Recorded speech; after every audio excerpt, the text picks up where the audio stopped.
Ashley Gilbert was awakened by a series of rustling sounds. She opened her eyes and saw a naked man in a half-mask trying to undress her. "Who are you?" She wanted to resist, but she soon noticed she could not move an inch. The man's cold eyes shone behind the mask, and the chill made her shiver. "I know this is sudden, but I will take full responsibility for you as the prince." "Prince? What prince? Why did the man look like he was from ancient times?"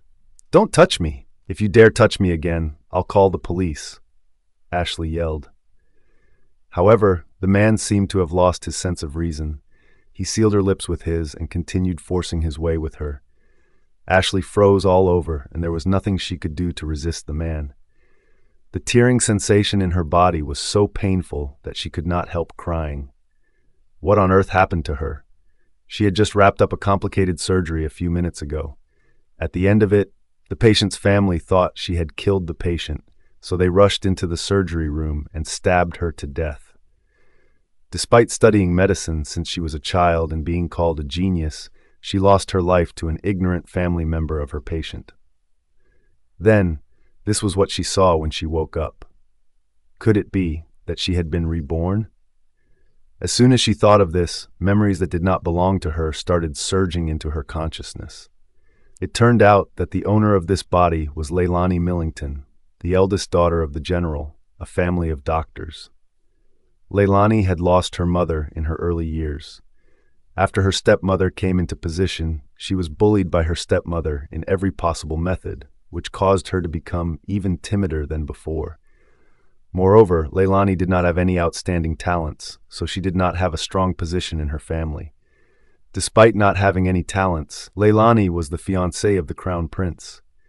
Due to this identity, Leylani attracted much contempt and hatred from almost everyone. They believed she was not worthy of the crown prince with such a noble status. Even the crown prince himself felt the same way about her. Their wedding was approaching, and those who were against Leylani finally made their move. At the flower appreciation banquet held by the crown prince, someone attacked Leylani's acupoints. Then, a stable boy brought Leylani to this private room and tried to take her innocence so she would no longer be able to marry the crown prince. Leylani was weak. The stable boy had not even done anything to her, and she fainted after hearing his threats. Within that period, Ashley replaced Leylani and became her. The stable boy was already nowhere to be seen when Ashley opened her eyes. In his place was the man that was towering over her. The man's actions were somewhat domineering. It seemed like he wanted to be more gentle, but his actions were out of his control. The thin lips under his mask grazed her skin, and his movements were rough as if he intended to crush her defense and force his way with her body. Ashley was in pain and wanted so badly to get out of the situation, but she could not do anything to reverse the situation, so she could only let the man do whatever he wanted with her. She was no longer Ashley Gilbert. Instead, she was Leylani Millington, a completely useless woman that was not welcomed anywhere in this world. The man continued torturing her. When he was finally contented and left, Leylani was exhausted. Right then, footsteps could be heard outside the door. The man's eyes grew alert and ferocious. Almost immediately, he got dressed and glanced at Leylani, who was lying weakly in bed. He took the ruby ring off his finger and tossed it to her. "Take this with you. Don't worry. I'll marry you after this." After saying that, the man swiftly left the room. Before he left, he did not forget to unlock Leylani's acupoints. It was only at this moment that Leylani realized she could not move an inch when the man did everything to her because her acupoints were locked by the ancient method. She lay on the bed, feeling that her energy had been drained. The footsteps and voices outside the door got nearer and nearer. Two servants were talking. "Do you think that the stable boy has already done it with that bitch?" "That goes without saying. She is weak and always ill and a coward. How will she be able to resist the stable boy? She can only blame herself for this." The crown prince suggested breaking off the engagement, but she refused. His Highness did not invite her, but she shamelessly came to the banquet.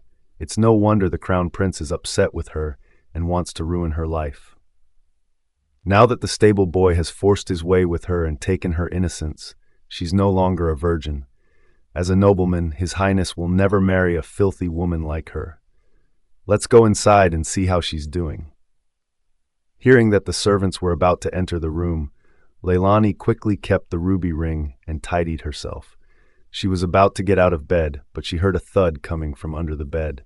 It sounded as if someone had accidentally hit their head. Leylani was startled. What was that? Could it be that another person had been hiding in the room all this while? Leylani immediately had her guard up. The next second, she saw a burly man crawling out from under the bed while cursing, "Damn it! Which jerk knocked me out? I didn't even get to taste that beautiful lady." Leylani quickly glanced around the room and found a vase next to the bed. Without hesitation, she took the vase in her hands. Right after the burly man showed himself from under the bed, she smashed the vase onto his head. The man was knocked unconscious before he could make another sound. As soon as the man slumped to the ground, someone kicked open the door from outside. Then, a group of elegantly dressed men and women shuffled into the room. When they saw Leylani alone in the room with a man, they immediately accused her of being sexually promiscuous. Leylani's sworn enemy, Rosie Lindsay, immediately rushed out of the crowd after seeing the scene. "Leylani, how dare you cheat on His Highness with the stable boy? I must teach you a lesson on His Highness' behalf today." With that, Rosie immediately whipped her thin lash at Leylani. Several marks appeared right away on Leylani's fair skin. Others stood aside and watched the scene, not bothering to stop Rosie. Some ladies even cheered for her.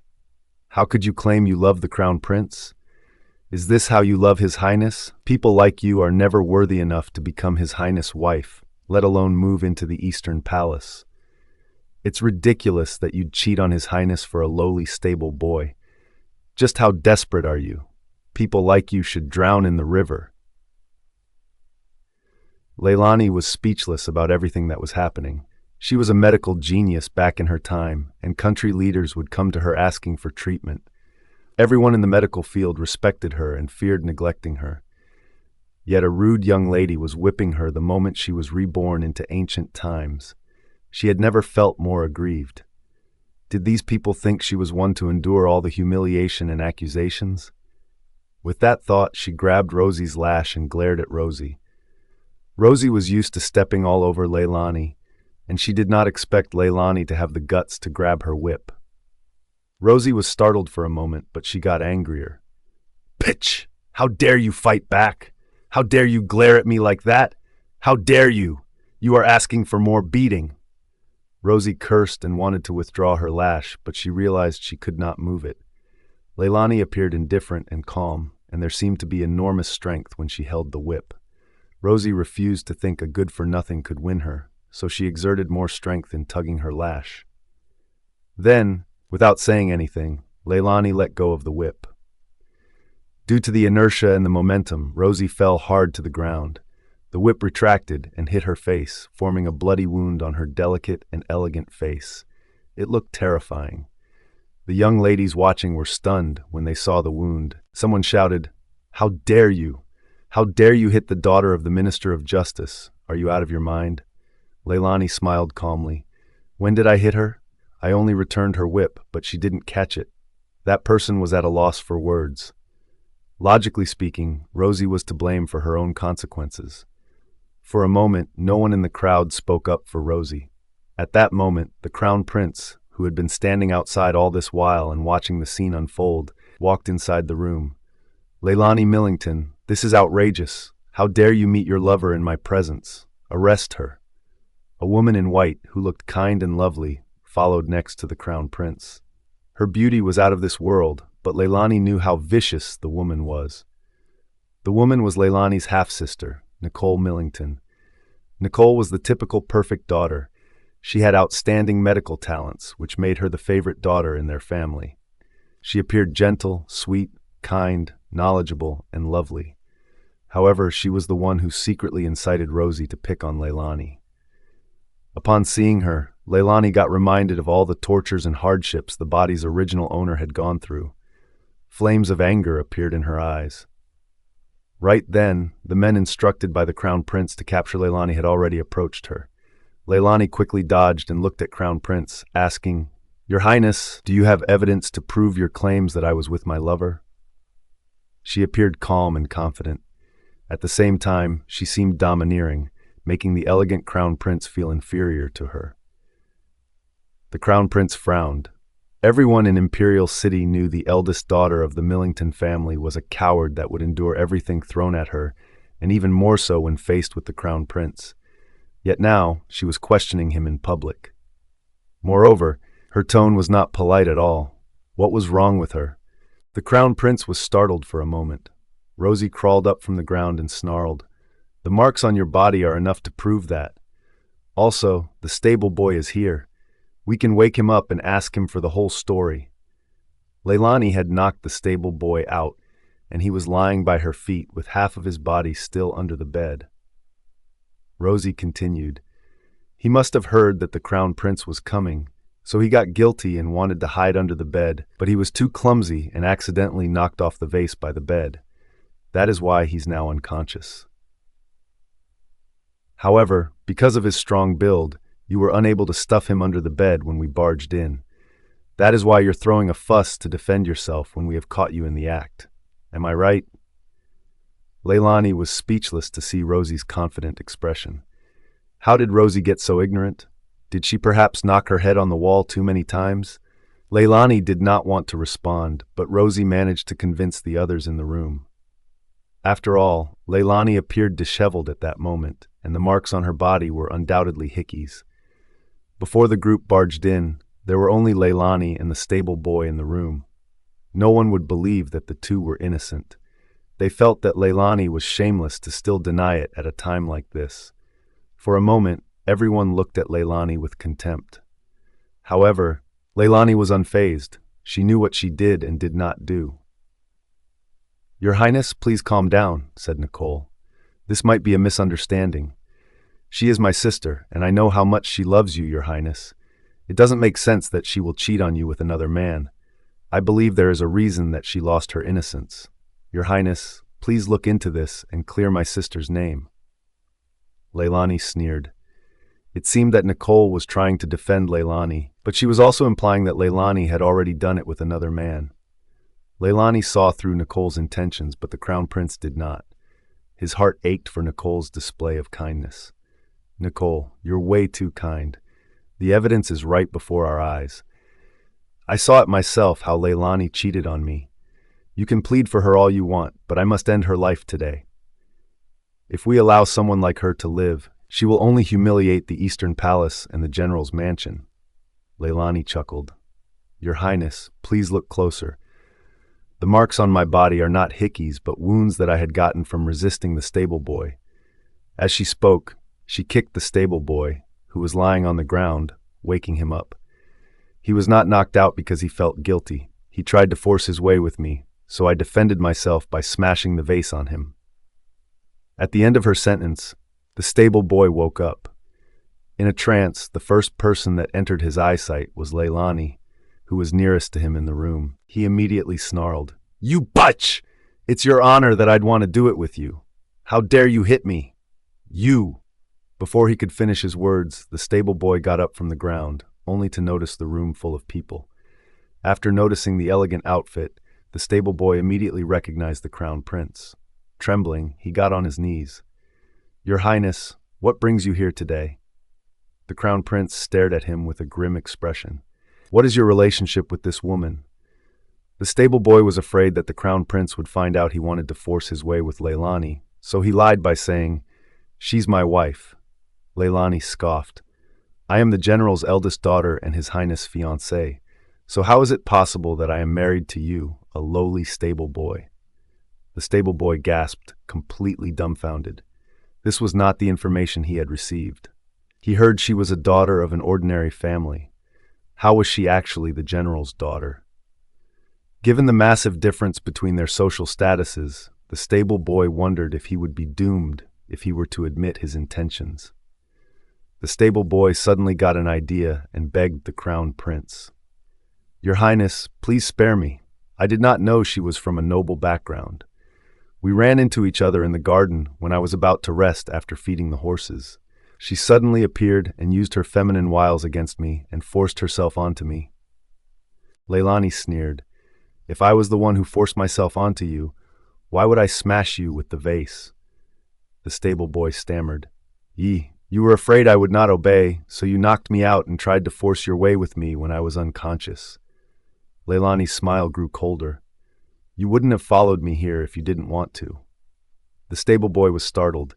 He did not expect Leylani to be so sharp-tongued, and he was at a loss for words. Leylani continued, You claimed that I seduced you, then I'm sure you've seen my body. I have 3 moles on the bottom of my foot.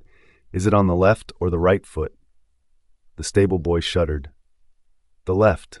No, it's the right. Leylani asked, Are you sure? The stable boy decided to go all out. He nodded. I'm sure. Leylani curled her lips in disdain. But I don't have a mole on the bottom of my foot.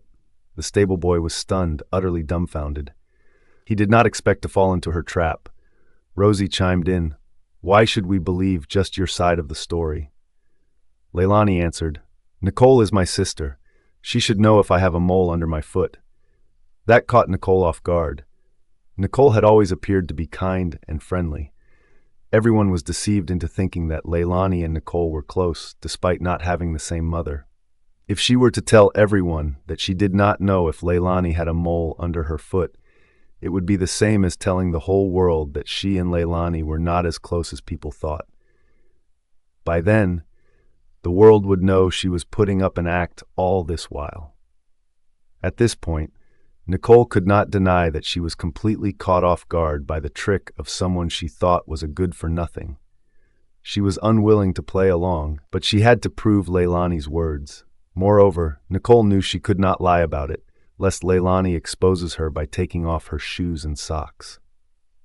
Nicole felt aggrieved and said, It's true that she doesn't have a mole under her foot. Leylani smiled smugly and looked at the Crown Prince. Your Highness, given your wisdom, I'm sure you understand the situation by now. A man who has never seen the bottom of my feet won't be able to conduct an indecent act with me. I'm sure he's instructed by someone else to slander me.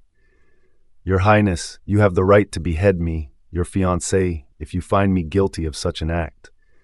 At the same time, as the Crown Prince of the Eastern Palace and my fiancé, I believe your Highness will seek justice for me if someone out there is trying to frame me. Am I right? Since Leylani had brought up the matter, the Crown Prince could not excuse himself from this. No matter what, he had to live up to his reputation as the Crown Prince of the Eastern Palace. He nodded reluctantly. Naturally. Leylani was smug after convincing the Crown Prince successfully. She looked at the stable boy, and her tone became stern as she said, How dare you? You lowly stable boy. You'd better be honest in His Highness' presence and tell us who instructed you to do this. If you refuse to say a word, His Highness would order his men to crush you and feed you to the crows and let you die a miserable death for your crime. The stable boy was intimidated by Leylani's words. On second thought, if he were to point out Rosie here, he could not guarantee that Leylani and the Crown Prince would spare his life. What if this was all a trick to lure him into surrendering? However, if he were to insist on keeping Rosie's identity a secret, at least he and Rosie would be on the same ship, and Rosie would never try to silence him by killing him off. After some consideration, the stable boy said, Miss Millington, please show me mercy. I wouldn't dare lie in His Highness's presence, so what I said is the truth. How can you deny the fact that you seduced me? I don't recall if there's a mole under your foot because it was too dark for me to see it clearly, but that doesn't mean you can deny seducing me. Leylani was surprised that the stable boy would continue to frame her in this situation. However, she remained calm. Why don't you enlighten me then? Why would I seduce you when I am engaged to the Crown Prince? What is there so outstanding about you that would make me want you so desperately? The stable boy was startled.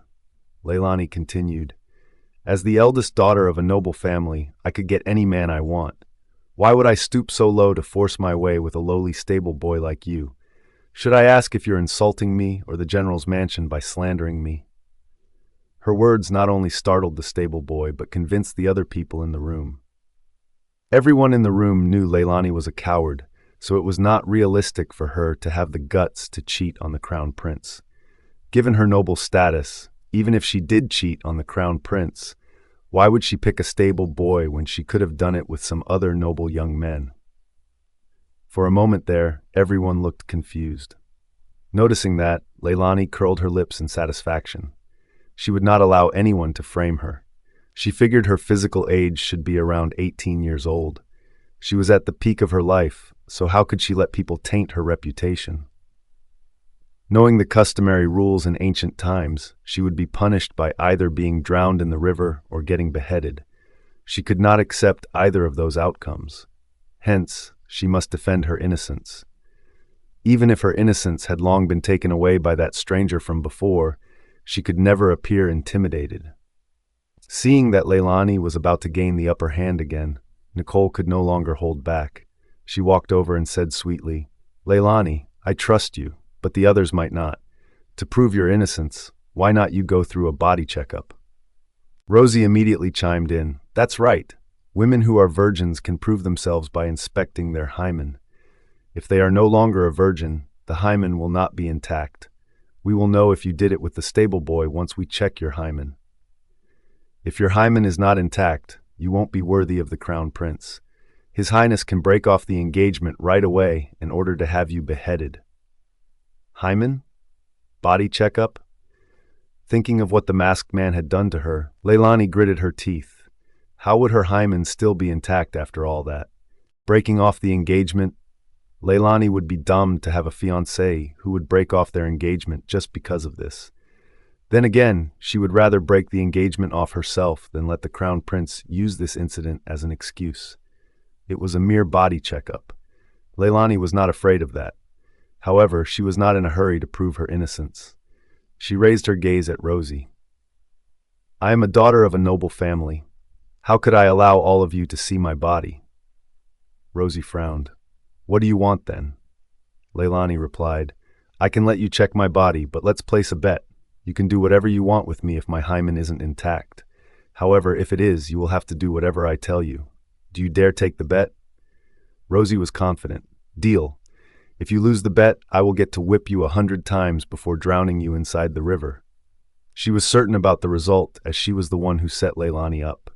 The stable boy had already spoken and proven that he was seduced by Leylani, so she must have done it with him. If that were true, Leylani's hymen would definitely not be intact. Seeing Rosie's reaction, Leylani grinned even wider. Deal. They then arranged for a midwife to do a body checkup on Leylani. Soon, the midwife confirmed that Leylani's hymen was still intact. Nicole and Rosie, who were waiting to see Leylani make a fool of herself, were dumbfounded. "How is that possible? Why is your hymen still intact?" Rosie gasped. Leylani smiled. "I told you I was innocent, didn't I?"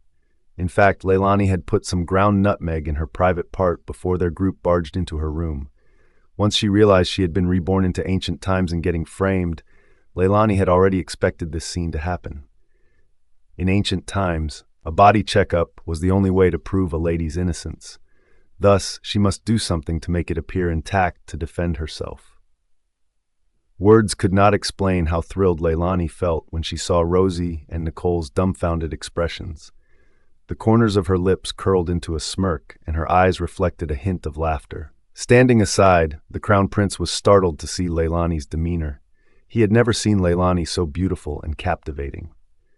Prior to this, Leylani would always lower her head, shrink her neck, and talk in low whispers around him. She would not even dare to look him in the eyes. Yet on that day, she was radiating with great confidence. Her aura was outstanding, and her features were delicate. Upon a closer look, the crown prince was surprised to realize that Leylani was more stunning than Nicole, the most beautiful woman in Jomari Kingdom.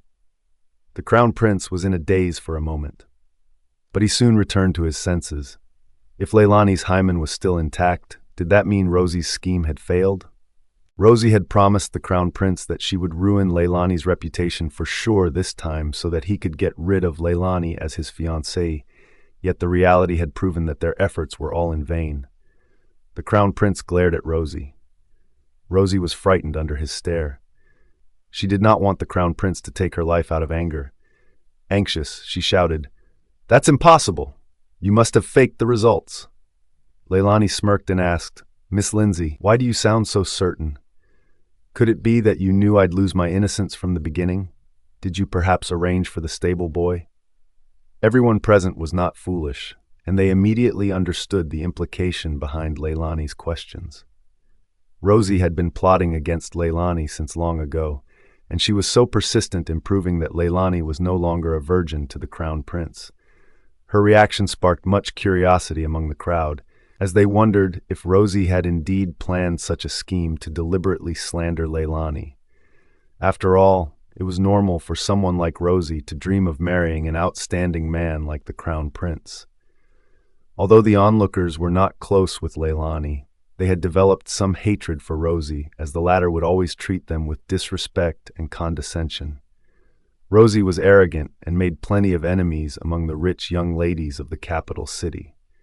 However, none of them dared do anything to her because of the disparity between their family backgrounds. At that moment, they finally got the chance to call Rosie out and were keen to side with Leylani. Leylani's words made sense. We can't help but wonder if there's something beyond what we see for Rosie to be so persistent about this issue. Your Highness, you must run a thorough investigation on this issue. If slandering is involved, we would be smearing Miss Millington's name and let Rosie, the true culprit, get away with what she did. After a round of discussion, it was up to the Crown Prince to make a decision. The Crown Prince's expression darkened instantly. It was naturally impossible for the Crown Prince to deny his responsibility. Now that the issue was exposed to this extent, if the Crown Prince were to refuse to punish Rosie, she might end up revealing his involvement in this issue. If that were to happen, everyone in Imperial City would learn that the Crown Prince had given his tacit approval to let Rosie send someone to humiliate his fiancée. His reputation would certainly be ruined by then. After pondering for a moment, the Crown Prince had no choice but to yell at Rosie, "What on earth is happening here?"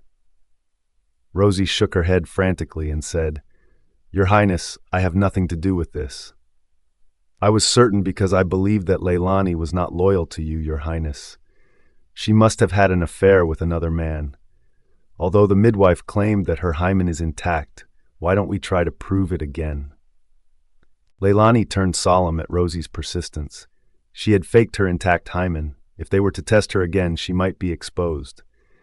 "Stay where you are," Leylani shouted. "What will you do if you find that my hymen is indeed intact?" Rosie was firm. "That will not happen." Leylani smiled calmly. "Why do you believe your servants that much? What if she lied to you? Look for yourself. According to your plan, I should have lost my virginity, but reality has proven that I am still a virgin. Don't you think you shouldn't trust your servants that much?"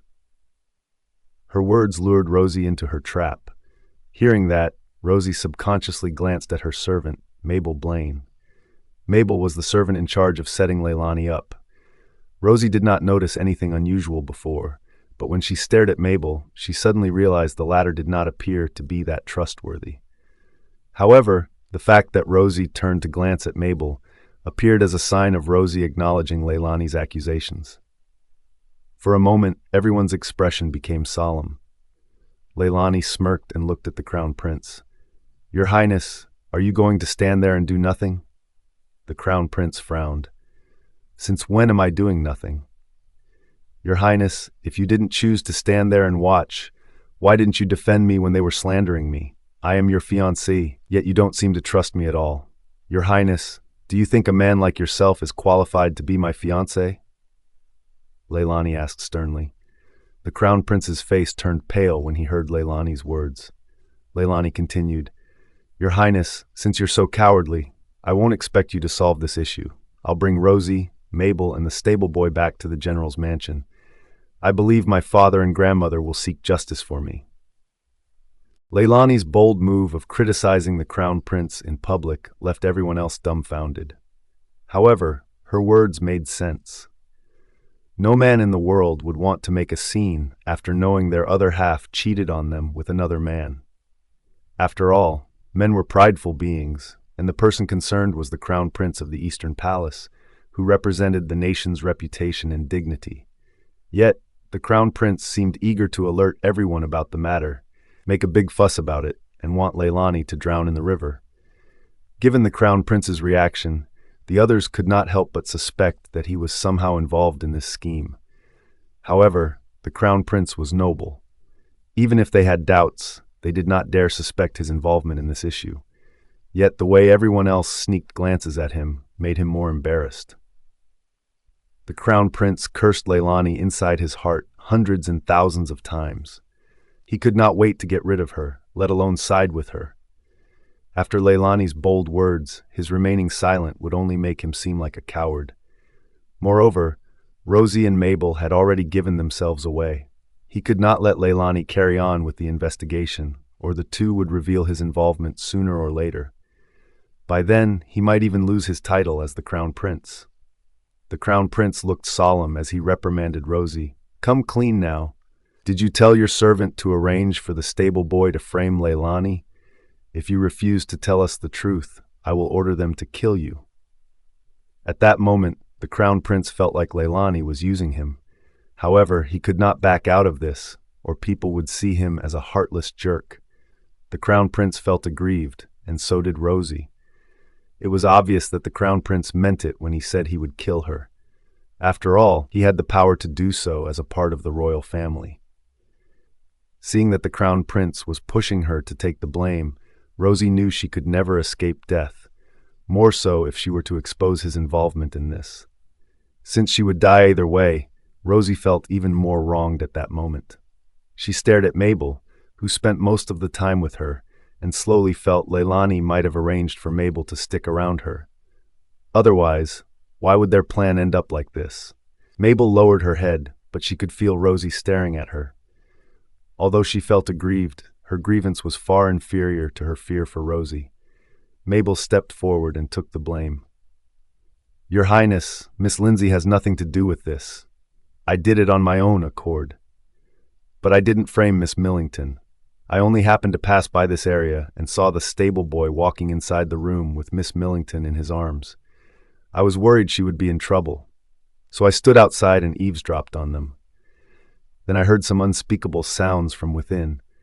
I figured they must be doing something indecent, so I dared not barge inside. Then I went to Miss Lindsay. If you're worried something would happen to me, then why didn't you barge inside the room in the first place?" Leylani scoffed. "It's outrageous of you to assume that I was having an affair just because you heard something. You're only a servant. No matter how courageous you are, I don't think you will be that bold to accuse me without any solid evidence. Someone must have instructed you, and this stable boy works for the mastermind behind this too. If you don't come clean now, I'll tell my grandmother about this and let her get His Majesty involved to solve this." Hearing that Leylani was going to alarm the king, the Crown Prince immediately panicked. He could not allow this issue to be blown up, or he would only get himself into trouble. He shot Mabel a warning glare. "How dare you try to make such a ridiculous excuse? You must have conspired with the stable boy to frame Leylani. Someone, take the two of them to the guillotine." As soon as the stable boy heard that he was about to be beheaded, he immediately turned pale and slumped to the ground. Taking in the Crown Prince's furious expression, the stable boy dared not hide any secrets. He begged as he told the truth. "Your Highness, please hear me out. I have nothing to do with this. Mabel is the one giving me orders." The stable boy said, "She told me she was bullied by a servant in the palace, so she wanted to teach that servant a lesson. Also, she said she would pay me 100 gold coins. I wanted the money, so I agreed to help her. Mabel was the one who immobilized her with acupuncture and sent her here. I carried her into the room, but I was knocked out and stuffed under the bed before I could do anything. When I woke up, Miss Millington knocked me out again. I swear to God, I did not touch Miss Millington at all. If I knew she was the eldest daughter of the general, I would never dare to accept this task." The stable boy crawled to the Crown Prince's feet and took out something that was wrapped in a handkerchief. He handed it to the Crown Prince. "Your Highness, Mabel gave me a deposit before I carried out the task. There are 50 gold coins here. The handkerchief wrapping the gold coins belongs to the Lindsay mansion. The surname is embroidered on it. Please take a look at it, Your Highness." The Crown Prince was infuriated. Why did they even find such an idiot to carry out the task? Did he ask the stable boy to tell him the details? Where did Rosie find such a coward for the task? Their plan had failed miserably. The crown prince was too angry to even bother looking at the stable boy. Meanwhile, Leylani chimed in. It's indeed courageous for you to admit you're wrong and express your willingness to redeem forgiveness by telling us the mastermind.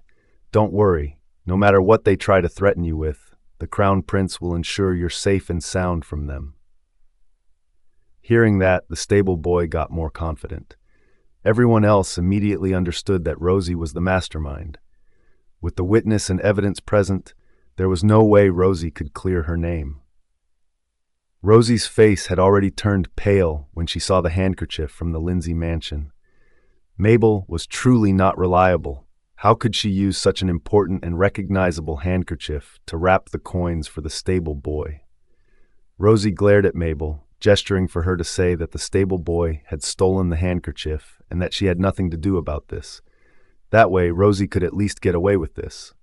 However, Mabel completely misunderstood Rosie's intention. She thought Rosie wanted her to take the fall.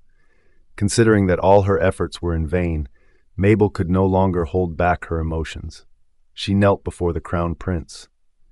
Your Highness, I planned everything, and Miss Lindsay has nothing to do with this. Miss Millington often bullies Miss Lindsay. My lady is too kind to hold a grudge against her. But then, my lady's kindness only enabled Miss Millington. I did not want to see my lady being bullied again, so I found the stable boy and tried to ruin Leylani's life. With that, she turned around and looked at Rosie with an expression mixed with grief and anger.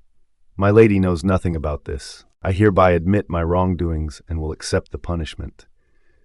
Miss Lindsay, I hope you understand that I did this for you, and I hope you can help care for my family after I pass so I can die with no regrets. Mabel sounded like she was defending Rosie with every word she said, but anyone with a clear conscience could hear her hidden implication. How ridiculous! Rosie is infamous for her arrogance in Imperial City. She's the one bullying Leylani all this while, yet her servant is trying to spin the story around. She's twisting the facts, and there are so many flaws in her story. Rosie must have threatened her servant with her family to make her servant take the fall. How vicious! Your Highness, you can never let a cunning lady like Rosie get away with what she has done. Amidst the crowd's discussion, Nicole, who had been quiet all this while, silently clenched her fists. The development of events had caught her off guard.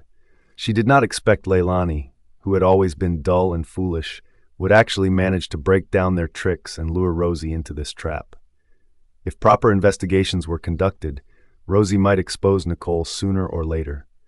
At that time, the world would find out Nicole tried to frame her sister. Her image of being knowledgeable, kind, and a medical genius would all be ruined by then. She could only dream of marrying into the Eastern Palace too. Nicole could never allow that to happen. Nicole nudged Rosie without anyone noticing. Her kind gaze was now filled with viciousness, and Rosie felt her scalp go numb under Nicole's stare. Rosie was known as the bully of Imperial City, yet none of them knew she was afraid of Nicole, who was ironically known as the kind and gentle lady of Imperial City. It was because Rosie had witnessed how vicious Nicole could be with her own eyes. Moreover, Nicole had something to hold against Rosie. If Rosie were to offend Nicole, the latter would undoubtedly expose her secret. By then, Rosie would die miserably. While Rosie was still in a dilemma, Leylani walked over to Mabel with a darkened expression. You claim that you're behind this, yet every word you said hints that you took the blame for your family. It's apparent that you're covering up for Rosie. Tell us the truth. I will protect you if you do so. Something in Mabel's eyes flickered. Rosie's heart skipped a beat. She was afraid Mabel would sell her out, so she stepped forward hurriedly and slapped Mabel. How dare you? I've treated you so well over the years. How dare you slander me now that you're about to be beheaded? This is outrageous. Rosie slapped Mabel again and again until the latter's cheek was swollen. She then shouted, "Drag this insubordinate servant to the guillotine." Two senior servants immediately rushed inside, wanting to drag Mabel away. Stop right there. Leylani would never allow them to silence the witness. She stepped forward and said, "How unruly. His Highness is still standing here, and we're yet to draw a conclusion to this issue. How dare you try to sentence someone on your own accord in His Highness' presence?" Rosie, Do you not care about His Highness and the royal family? Her words intimidated the two senior servants. Even Rosie looked panicked and helpless at that moment. The Crown Prince stood aside, having the urge to kill Leylani. She was using him again, yet he could not flat out refuse her. Otherwise, his rejection would be a tacit acknowledgement that Rosie did ignore his royal presence. Hence, he could only order, "Let her go and get out of here." The two senior servants immediately obeyed his words and scrambled out of the room. At that moment, Mabel understood Leylani would not let her get away with this. Although Leylani said she would protect her, Mabel knew Rosie would drag her down, given her character. Left with no choice, Mabel was no longer in a dilemma. She glanced at Rosie for the last time before biting her tongue, ending her life on the spot. The crowd screamed in horror at the scene. Mabel died with her eyes wide open, which made the rest feel a chill run down their spines. Seeing this, Nicole gestured at the Crown Prince before instructing the senior servants outside. "Mabel has killed herself out of guilt. Please drag her corpse out of her, lest taint the High Highness's eyes. Throw it to the stray dogs at the grave," Rosie added with a trembling voice. The two senior servants hurriedly walked over to drag Mabel's corpse away. With her corpse slowly disappearing in the distance, the bloody trail grew fainter. Only then did Leylani feel slightly relieved. After all, Mabel was also part of the group that schemed the body's original owner. Now that Mabel was taken care of, Leylani felt like she had avenged the original owner. However, she was still disappointed that she could not make Rosie, Nicole, and the Crown Prince pay the price for what they did. She must find a way to deal with these three. Meanwhile, the Crown Prince was still worried that the stable boy would cause them more trouble, so he quickly ordered his guards, "Drag this accomplice away and behead him." The guards immediately obeyed the Crown Prince's order. Seeing that she would no longer be involved in this matter, Rosie finally heaved a sigh of relief. She quickly said to the Crown Prince, "Your Highness, this incident only happened today because I didn't teach my servants better. I hope Your Highness can forgive me." The Crown Prince's face turned gloomy. "Now that we've caught the culprit, I don't find you guilty of anything, but you'll have to keep in mind not to repeat such a foolish mistake." Rosie nodded obediently in response. She turned around and looked at Leylani with hatred and disdain. Leylani sneered. "How dare she? She must be sick of living." Leylani asked, "Miss Lindsay, did you forget about your bet?" Truth be told, the bet did almost slip Rosie's mind. After all, when they placed the bet, Rosie did not expect Leylani to be a virgin. However, Rosie could not break her promise. Thus, she toughed up and said, "Of course not. Go ahead. What do you want me to do? Do you want to kill me?" Leylani said, "No, not to that extent. Miss Lindsay, I was hoping you could crawl and bark like a dog in front of everyone else." "In your dreams!" Rosie was infuriated. She was the daughter of the Minister of Justice, so how could she crawl and bark like a dog? If she were to comply, that would mean that she was allowing Leylani, the good-for-nothing, to trample the Lindsay family's dignity. Before Leylani could say anything, someone in the crowd chimed in. "Rosie, you're the one who wanted to place the bet, and you're refusing to carry out the bet. Did the Minister of Justice spend so much effort and resources to bring up such a loser and useless daughter like you?" "Fiona Smith, you'd better watch your words. I am not a loser." Rosie pointed at the person and yelled at her. Fiona was the daughter of the Minister of Finance, and she was always upset with Rosie's overbearing and arrogant behavior. It was not Fiona's first time stepping in to help Leylani. Unfortunately, Leylani used to be timid and kept refusing Fiona's help, and the two became distant as time passed. With Leylani stepping up to defend herself in this incident, Fiona was also influenced to offer a helping gesture. Fiona scoffed. "If you aren't a loser, then why are you so afraid of keeping your promise?" Rosie could not find the words to refute. Fiona clicked her tongue and said to Leylani, "I think we should question the stable boy further. Why don't we bring him back and interrogate him before he gets beheaded? I'm sure we will get something out of him." Fiona was doing it on purpose. Everyone knew Mabel only died to take the fall for Rosie. Seeing that the incident was about to be wrapped up, Rosie would never want others to learn more about the truth. "Fine, I'll do it," Rosie shouted. Fiona grinned smugly and winked at Leylani. Leylani felt touched. At a time when everyone was out to bully her, Fiona stepping out to help her was her greatest support. Rosie felt aggrieved, but she went on her knees and crawled like a dog. Fiona reminded, "Don't forget the barking." "Where is it? Rosie, are you pretending to be a mute dog?" Rosie's cheeks flushed with anger. Enduring the extreme humiliation, she gritted her teeth and barked several times. Leylani felt refreshed to see this scene. If they were in modern times with smartphones and the internet, she would have recorded this scene with her phone and shared it online for the world to take pleasure in Rosie's humiliation. "Rosie, don't worry. I will tell everyone about your amazing achievement today, so that all the young masters in Jamari Kingdom will learn about your bold character. By then, I'm sure there will be plenty of them expressing their interest in marrying you. Just you stay home to welcome the surge of suitors to your door," Fiona said and laughed loudly. Rosie was still on her knees, crawling around and barking. Inside, she was cursing Fiona and Leylani. It was ridiculous to think any man would be interested in marrying a woman who embarrassed herself by crawling around and barking like a dog.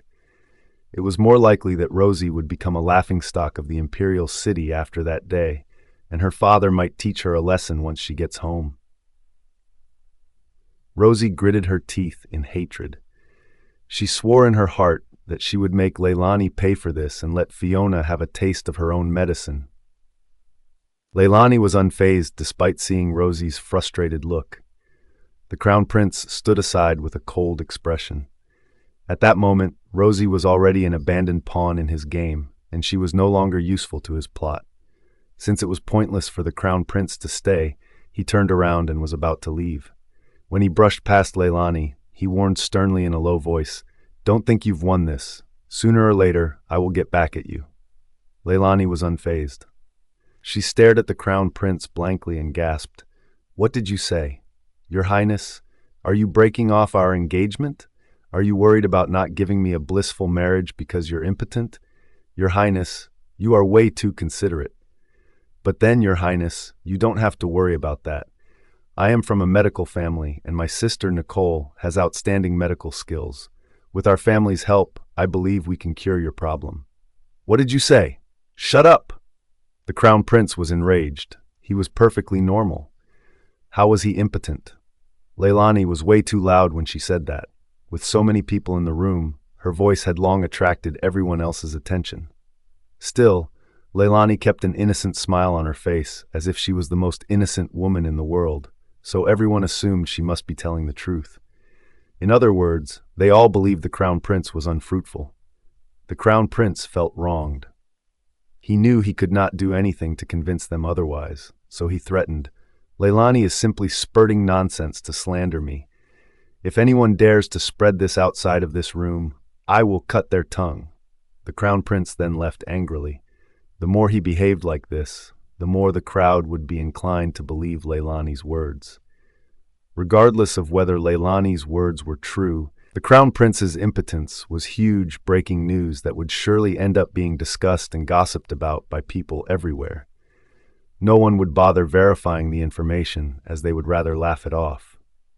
As someone from modern times, Leylani knew how words could spread, regardless of their truth. She was overjoyed once she pictured the citizens gossiping about the Crown Prince in the future. There was nothing the Crown Prince could do to stop people from gossiping around. Leylani would take time to adjust to the environment first before bringing her revenge on the Crown Prince. The Crown Prince gradually calmed down after getting on his carriage, and he started recalling what had happened earlier. The stable boy claimed he had yet to make a move on Leylani. If that were true, where did Leylani get the marks on her body then? Her outfit was disheveled, and it was a clear sign that someone had taken advantage of her before they barged in. Who could it be if not the stable boy? But if Leylani had lost her virginity, why was her hymen still intact? As he pondered, he noticed there were many suspicious points regarding this matter. The Crown Prince decided he would check Leylani's hymen again some other time. If she were no longer a virgin and used a fake hymen to deceive them, he would never let her get away with this. As soon as the Crown Prince left the scene, the flower appreciation banquet came to an end. Nicole pretended to be understanding toward Leylani as she said, "Leylani, you've suffered a lot today.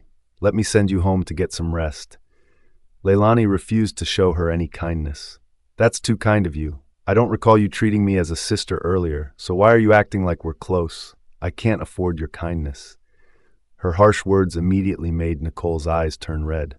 "Leylani, you—" Before she could finish her words, a servant stumbled inside, crying, "Miss Leylani, are you all right?" It was Yulia, Leylani's most loyal servant. Yulia burst into tears when she took in Leylani's haggard look. "Miss Leylani, did Rosie and Mabel do this to you?" "I knew it. Mabel knocked me out because she was scheming against you. I'll go find Mabel now to make her pay for this." "There's no need," said Leylani. "She's already dead." Yulia was happy to hear that. "Serves her right. She should have died long ago." Almost immediately she thought of something and quickly asked, "How did she die?" Leylani briefed Yulia about what had happened earlier. Yulia gritted her teeth. "Serves her right. She shouldn't have stepped all over you. Miss Leylani, you're way too kind to always stop me from killing her. I don't care if she served the Minister of Justice's daughter. I will not let anyone get away with bullying you, Miss Leylani." Leylani admired Yulia even more after seeing her reaction.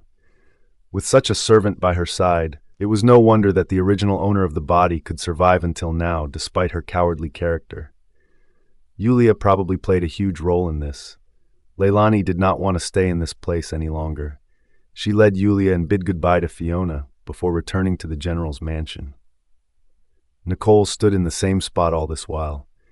It was not until Leylani disappeared from her eyesight that a cold glint finally flickered in her eyes. Leylani had changed a lot. She was no longer as timid as before. Instead, she became composed and calm. What happened to Leylani? Why was she acting like a different person? Nicole narrowed her eyes a little. No matter what, she had to investigate Leylani thoroughly. Although Leylani was the legitimate daughter of the general, she was never his favorite. She only had Yulia as her servant, and she did not have a carriage to travel around to. She could only travel on her feet. Fortunately, the garden where the flower banquet was held was located not too far from the general's mansion. On her way back, Leylani slowly adjusted herself to the time setting of the world. She was now in the Green Cloud continent. There were many countries on this continent. Jomari Kingdom, where she was currently, had been established for 200 years. Her father, Sebastian Millington, was the great general of Jomari Kingdom. However, the Millington family was known as a medical family for over 100 years. Among their descendants, Leylani was the only one who was not fluent in medical skills. Even Sebastian, who had served in the army, knew a thing or two about the medical field. Needless to say, Nicole, who had been conferred the title of a genius since she was young, was the most skillful among her peers. Her medical skills could even rival her seniors in the medical world. With such a massive gap between the two, it made the body's original owner look even more useless. That was also one of the main reasons why her family disliked her. However, that reason would no longer be relevant now, because Ashley was now the owner of Leylani's body. As the most outstanding medical genius of her era, she had mastered all the medical knowledge and skills at the age of 5, whereas ancient people would take dozens of years to study those things. As for Nicole, the so-called genius, humph, she was nothing but scum when compared to Ashley. Soon, she would make the entire Millington family admire and respect Leylani. On her way back, Leylani got reminded of the ruby ring the stranger had given to her earlier. She took it out and scrutinized the ring. The ring was round, surrounded by green tourmaline. A crystal-clear ruby was embedded in the middle, and it radiated under the sun. At first glance, one could tell that the ring was a valuable treasure. Leylani recalled the man's words. The man said he would marry her, and that it was a proposal ring. He even called himself a prince. Judging from the value of this ring, it would not be surprising if he were indeed a prince. However, would he really marry her? It did not sound convincing. Leylani retracted her thoughts and continued to look at the ring. All of a sudden, she saw 2 words engraved at the bottom of the ring. Q. Lawrence. However, the words were a little vague because the ring was worn out. At first glance, it looked like Q, but at the same time, it looked like an O. She scrutinized it longer and suddenly realized it neither resembled Q nor O. The only thing that was certain was the last name Lawrence. It was the same name as the royal family of the Jamari kingdom. Was he really a prince? But then, were there princes with a name that started with a Q or O? The name did not seem that proper. Moreover, princes from ancient times should be noble and elegant. Why would a prince force his way with a random young lady? If he was framed and had been under the influence of drugs, he could easily pick a woman from his many admirers. Could it be that he was a habitual criminal? He could have stolen the ring and deceived other women with the same excuse, making those women wait for him to marry them, but he would never show up in their lives again. Hiss, Leylani gasped. As someone from modern times, she refused to be deceived by this man. She could not believe that someone had forced his way with her on the first day she was transported back in time. No matter the man's identity or the credibility of his words, he'd better hope he would not run into her again, or she would surely teach him a lesson. At that moment, Yulia noticed the whip marks that were still bleeding on Leylani's arm. She frowned. "Miss Leylani, you're injured. What should we do? I did not bring money or medicine before coming out. Let's hurry back. We have medicine at home." Leylani shook her head. There's no rush. She looked at the bushes around them, and she spotted the Prunella vulgaris. Prunella vulgaris was known as the self-healing grass. Its leaves were oval-shaped with small, hair-like structures covering the surface. Light purple flowers were blooming from it. The nectar could be used to disinfect wounds and aid in stopping bleeding. It was perfect for Leylani's current situation. Leylani picked up a smooth pebble from the stream nearby. Then she crushed the Prunella vulgaris with the pebble before slowly covering her wound with the smashed flower and leaves. Soon her injury stopped bleeding. Yulia was startled to see this scene. Was she still the same Leylani she knew? Yulia's eyes shone with admiration. "Miss Leylani, how did you know this grass can stop your bleeding?" Leylani said, "Because I know what kind of grass it is." Leylani knew more herbs other than the Prunella vulgaris. At the age of 3, she had already mastered the medical effects and growth habits of many herbs. In modern times, Ashley grew up in a medical family with her doctor parents. She was interested in studying medicine, so she learned on her own and mastered both traditional and modern medical knowledge. It was pitiful that she ended up being killed by her patient's family member. Leylani sighed inwardly. Then she felt a pang of pain in her abdomen, as if there was a poisoned needle swimming inside her body. In fact, it was not her first time feeling that kind of pain in her abdomen. Leylani had already felt it the moment she regained her consciousness at the beginning, but she was too busy trying to prove her innocence and did not have time to bother about the pain. Moreover, the pain of the poisoned needle was not too intense, and it would only sting a little from time to time. Leylani's intuition suggested that the poison needle might be the reason why the body's original owner had always been sickly. Meanwhile, in the entire Millington mansion, the person that was most knowledgeable about poison needles was none other than Patricia Stone, Leylani's stepmother. Patricia hated Leylani, so it was no brainer to think that Patricia must be associated with the poison needle in her body. At that moment, Yulia's stomach suddenly grumbled. Yulia laughed awkwardly.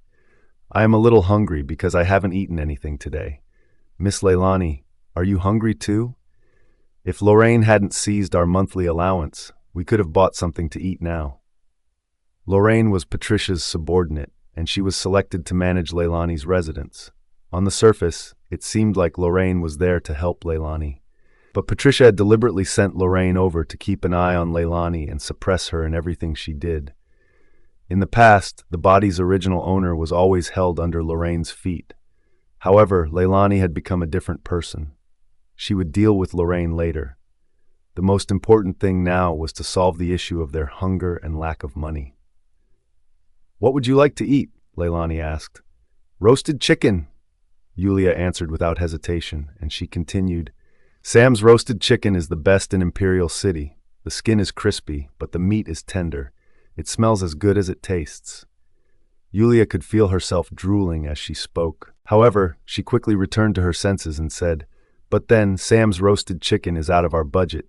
We have no money now. I should stop thinking about that." "I will take care of the money," said Leylani. "You just focus on bringing me there." Yulia could not believe her ears. "Miss Leylani." Leylani acted tough. "Quit stalling. Bring me there if you want to have roasted chicken." In Leylani's domineering presence, Yulia quickly responded and led the way. Soon, the two arrived at the entrance to Sam's Roasted Chicken. It was indeed a famous eatery, as there was a long queue outside the restaurant. After scanning the queue, Leylani quickly spotted a young man. He was around 17 or 18 years old, wearing a crimson-red brocade with golden threads embroidered on it that resembled clouds in the sky. He wore a pair of white silver boots and had a rather expensive-looking jade pendant pinned at his waist, together with a bulging wallet. He was blatantly showing off his wealth by dressing up like that, as if he was afraid people would not notice he was rich. The young man had just stepped out of the bank with a stack of notes in his hands. He was counting the money and did not pay much attention to the noisy crowd around him. Leylani had the urge to teach this naive-looking man a lesson about how cruel real society could be. 100, 200, 500, 800, 1,800.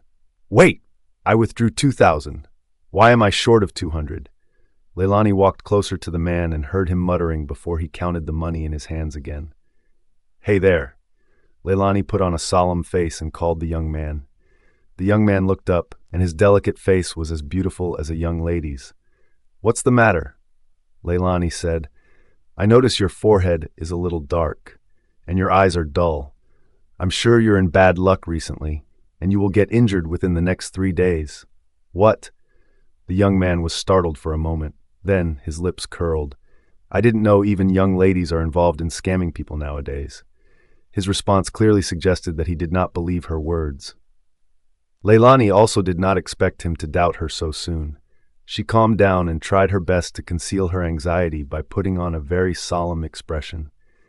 "I am not a scammer, but just someone kind enough to remind you after I noticed the inauspicious signs in your aura. Sir, I'm sure you've run into something filthy to taint your aura. I only offered my 2 cents, and it's up to you to believe me or not." She then applied the push and pull technique by saying, "I still have something else to attend to. Please excuse me and take care of yourself." With that, she turned around and was about to leave. She barely took 2 steps away when she heard the young man saying, "Hold on." Leylani turned around. The young man smiled and asked, "You said I've run into something filthy, didn't you? May I ask how to solve that?" Leylani smirked inwardly. Very well. He had taken the bait. Leylani sighed heavily and touched her chin reluctantly before shaking her head. The young man was a little startled by her reaction. He said anxiously, "Hurry up and tell me." Leylani pretended to be solemn and said, "It's fated that we met today. I've already revealed heaven's secrets by telling you what I said earlier, and I can't possibly tell you more. Mister, if you trust me, why don't you pay me some money for me to bring it to God and let God change your misfortune? I can guarantee you will be safe and sound after doing that. Everything will go smoothly in your life once I go to God." Then she continued, "But then, if you don't trust my words, you may leave your fate to God's arrangement." The young man quickly nodded. "I trust you. I do. How much do you need?" Although he said so, there was a hint of mockery in the depth of his eyes that no one noticed. He could have gone to God himself to change his fortune around. Why would he need her to do it on his behalf? However, the young man did not voice that out, and Leylani naturally did not notice his thoughts either. She continued saying with a straight face, "It depends on you how much you are willing to pay me. God will surely escalate the matter if you're willing to pay more." The young man pondered for a moment and took 10 money notes from his hands. "Is this enough?" Leylani was taken aback. He was simply too generous. She was not a greedy person, and she only decided to scam some money out of him for a meal. Thus, she would not dare accept 10 money notes. She took only 1 note and said, "Mister, you're way too generous. God helps all of us regardless of the amount. 100 is already more than enough. You should keep the rest of the money." With that, Leylani pocketed the money note and sized the young man standing before her. She was memorizing his face so that she could return double the money once she had enough money. "Mister, why don't I equip you with a self-protecting spell first, so that the demons and bad spirits won't dare to approach you? The spell will disperse as soon as I go to God and beg God to change your fortunes. You will be fine by then." Leylani then bit her finger until it bled and dapped a bit of her blood on the young man's forehead. Then, she shut her eyes and started murmuring in a different language. "Hello, boy. I'm Leylani. Nice to meet you. I'm sorry I lied to you. I hope you forgive me. Thanks for your money. Bye." The young man could not understand the foreign language Leylani murmured, so he assumed she was chanting some sort of spell. He thought she was bold enough to bite her finger until it bled to scam some money out of him. After Leylani completed her act of chanting the spell, she put on a straight face again and said, "Mister, you're now equipped with the spell. Please wait patiently as I get things done. I'll get going now. We will meet if we're fated." With that, she slipped away. The young man watched her leave, and a playful smirk appeared on his face. Meet when they were fated? Humph. Even if they were not fated, he would surely come up with a way to see her again. Soon, Leylani met Yulia in the alley they had agreed on beforehand. She handed the money to Yulia and said, "Go get us a portion of roasted chicken. Then get some wound medicine, gauze, laxative, and the medicinal ingredients I mentioned to you before in a pharmacy." Staring at the money that Leylani had gotten out of nowhere, Yulia was perplexed. "Miss Leylani, don't tell me you've stolen this money, but we're told not to do petty crimes." "I have done none of those. Someone gave the money to me willingly," said Leylani calmly. "Hurry up and buy those stuff I told you." Yulia doubted that, but she quickly did as she was told. It did not take long for Yulia to purchase everything, and there was plenty of money left too. After carefully placing away the change, Leylani and Yulia started eating the roasted chicken in the alley. Yulia wolfed down her food as she asked in confusion, "Miss Leylani, why did you ask me to get the laxative? It will come in handy." Leylani purposely kept it a secret and said, "Remember to keep a chicken drumstick hidden later and don't let anyone else see it." Yulia nodded despite not understanding the instructions. Leylani had become more intelligent and more decisive now, and Yulia felt she no longer had to think of any solutions but do as she was told. The two finished the roast chicken and kept a drumstick hidden before returning to the general's mansion. Upon arriving at the entrance, Leylani spotted several young masters and ladies dressed extravagantly not too far away. They seemed to be waiting for someone. Yulia took a glance in their direction and recognized them as Theodore Millington, the eldest son of the general, and Amber Millington, the fifth daughter. Both of them shared the same mother with Nicole, which was Patricia, Leylani's stepmother. Patricia had always disliked Leylani and influenced her children to keep targeting Leylani. As a servant, Yulia dared not act against the children of her employers. Thus, she quickly said to Leylani, "Miss Leylani, why don't we go in from the back door? If Mr. Theodore and Miss Amber were to block our path, they would surely make things difficult for you again." Although they might not be strong enough to face Patricia's children head-on, Yulia believed they could at least avoid them. However, Leylani refused to retreat. She raised her gaze calmly and stared at them with a sharp glint in her eyes. "Don't worry, we shouldn't be going home through the back door." With that, she started moving toward the main door. Under her influence, Yulia suddenly regained her confidence and quickly followed behind. When Amber saw the two, she smiled disdainfully at them. "Leylani, how dare you come home after losing your virginity? Aren't you afraid that our father will beat you to death for humiliating our family?" Leylani could not help but sneer when she took in Amber's luxurious outfit and arrogant attitude. They were both daughters of the general. Yet despite being the eldest daughter, Leylani was dressed like a servant. Due to Patricia's suppression, her allowance was even lower than a servant's. Sebastian was always out on the battlefield and rarely cared about things at home. Even when he was at home, he would only complain that Leylani was not dressed appropriately and had humiliated the general's mansion.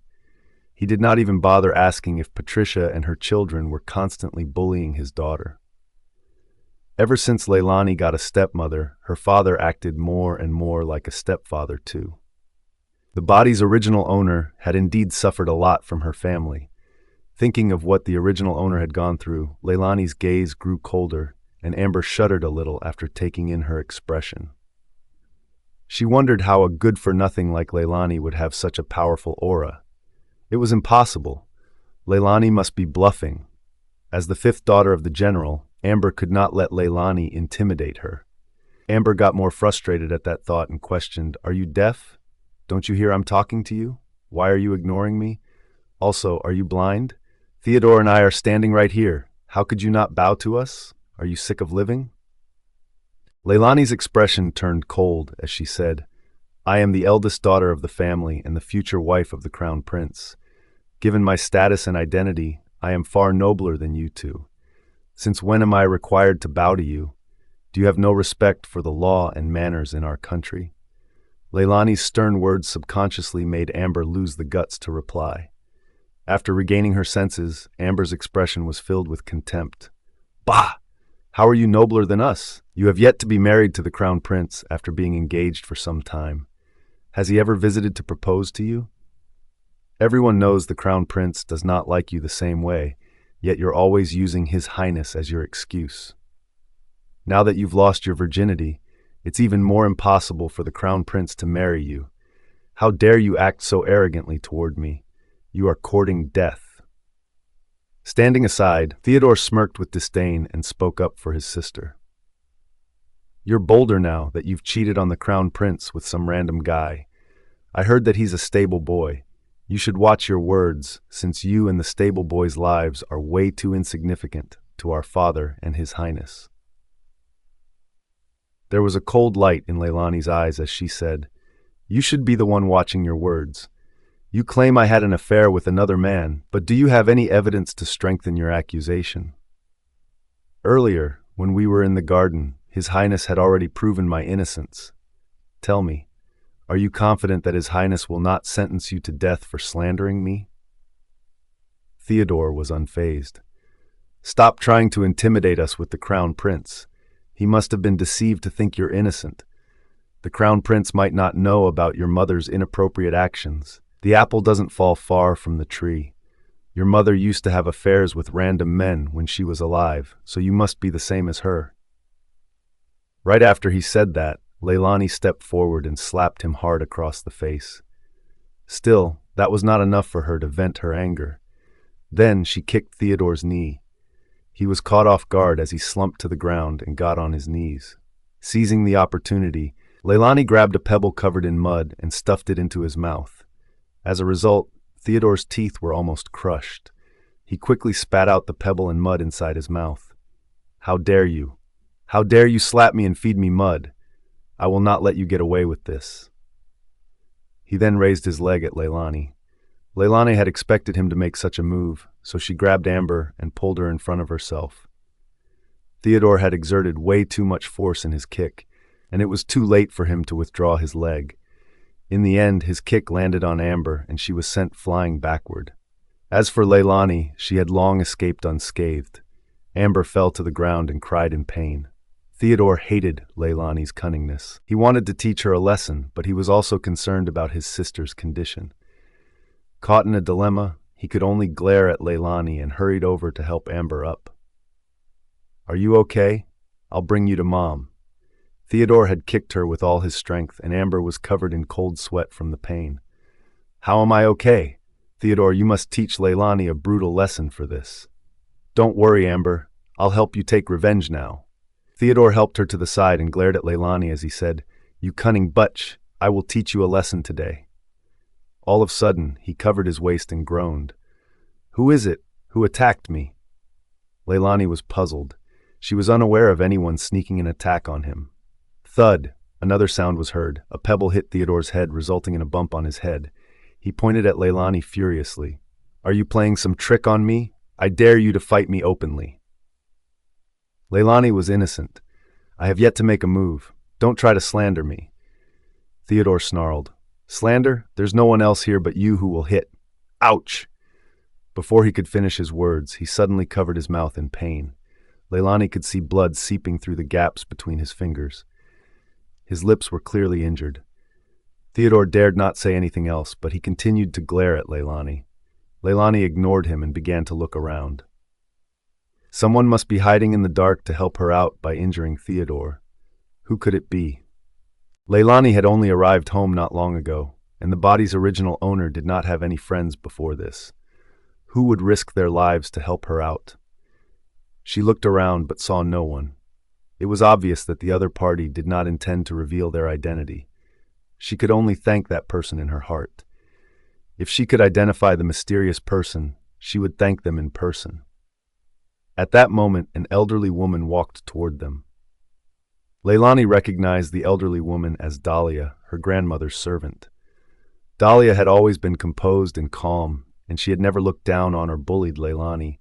Thus, Leylani respected her more than everyone else. Dahlia stopped in her tracks when she arrived before Leylani. She glanced at the injured Amber and Theodore, and she frowned. "Mr. Theodore, Miss Amber, and Miss Leylani, please stop causing a scene here. Master Millington and old Madam Millington have been waiting for you guys inside for quite some time already. Please hurry over to meet them." Hearing this, Amber became more confident. She pointed at Leylani and said, "Grandma and Dad must have found out what you did outside. They must be waiting to lecture and punish you. What are you waiting for? Come with me to receive your punishment." Their grandmother had a noble status among the Millington family. Someone from her family used to serve as an official in the palace, and she married their grandfather with a grand wedding back then. Now that she was their grandmother, her role had slowly shifted from being in charge to keep an eye on her children and grandchildren. Sebastian and Patricia were always respectful around her. She rarely intervened with family affairs, but it certainly did not seem like a good sign seeing that she requested to meet Leylani in person. However, Leylani was unfazed. She nodded at Dahlia and said, "Dahlia, please lead the way." Her voice was calm, and Dahlia seemed a little surprised. It seemed that Nicole was right about Leylani being different than before. Leylani seemed better now. Dahlia liked to see Leylani being so composed and fearless now. Dahlia replied, "Miss Leylani, please come with me." Leylani quickly followed behind. Thankfully, Dahlia had arrived just in time. Theodore was great at combat skills, whereas Amber was good at poisoning people. Leylani was not equipped with any weapon.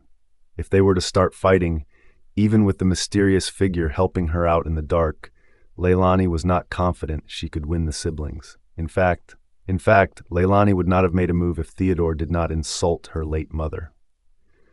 Leylani's mother was like a tainted existence to the Millington family. Everyone claimed that her mother jumped into the well and ended her life because she was caught having an affair with another man.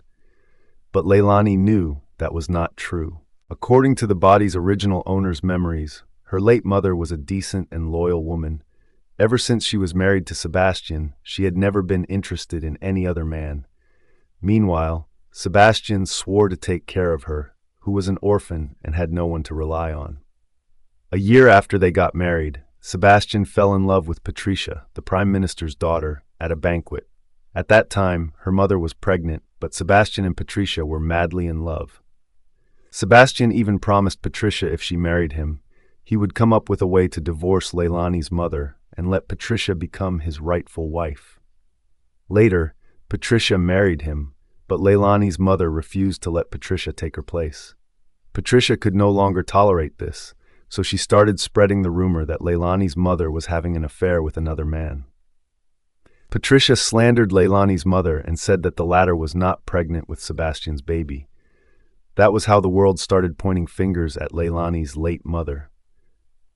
At the same time, Sabet had long since wanted to get rid of Leylani's mother.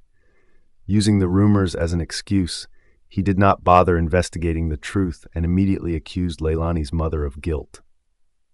It was impossible for Leylani's mother not to feel heartbroken to see the man she loved betraying her for power and benefits. As time went by, Leylani's mother became more and more depressed, but she never once thought of ending her life. On the contrary, she even encouraged Leylani, who was still a child, to live a good life and not be defeated by people with malicious intentions. Leylani's mother was strong-willed and innocent, so how could she take her own life out of guilt? Leylani was almost certain that Patricia must have caused her mother's death. Leylani asked the servants on patrol duty on the night her mother died. According to the servants, although her mother did walk to the well, her walking posture was rather strange. It was as if she was a puppet, controlled by someone, and whoever was pulling the string had caused her to jump into the well. A bewitching skill like that could only be the spirit-summoning skill from Marana's witch. Then, a few days after Leylani got the news from the servant, the said servant mysteriously disappeared. Patricia must have killed the servant to silence the witness. Leylani would never forget and forgive Patricia for using such a brutal method of killing her mother to become Sebastian's legal wife. Aside from taking her revenge, Leylani wanted to find out if her younger brother was still alive. That was right. She had another younger brother. Before her mother jumped into the well, she gave Sebastian a son, but the baby disappeared after she died. Leylani tried asking around for her brother's whereabouts, but Patricia instructed everyone inside the general's mansion to deny her brother's existence. Leylani was the only witness to her mother giving birth to her brother. Hence, it was impossible that her brother did not exist.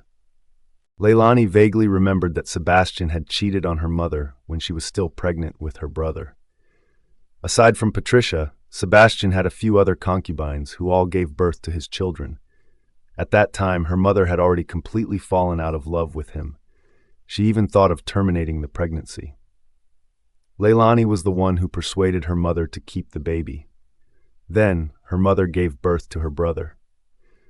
During that time, Sebastian was busy fighting a war, and he did not even know her mother was pregnant. Moreover, Leylani's grandmother was set up by Patricia to reside elsewhere. There was no one at home to side with her mother. As soon as her mother gave birth to her brother, Patricia led her servants over and snatched the baby away. Leylani remembered very clearly that her mother grabbed her brother's arm and left a bloody teeth mark there. She told Leylani to remember the teeth mark as her brother's birthmark. If her brother was taken away by someone else, Leylani must search for her brother through the birthmark. After her mother said that, Patricia's servants took her brother away. Leylani and her mother did everything they could to stop the servants, but their efforts were to no avail. Patricia's servants even locked Leylani away in a dark room for a whole month before releasing her.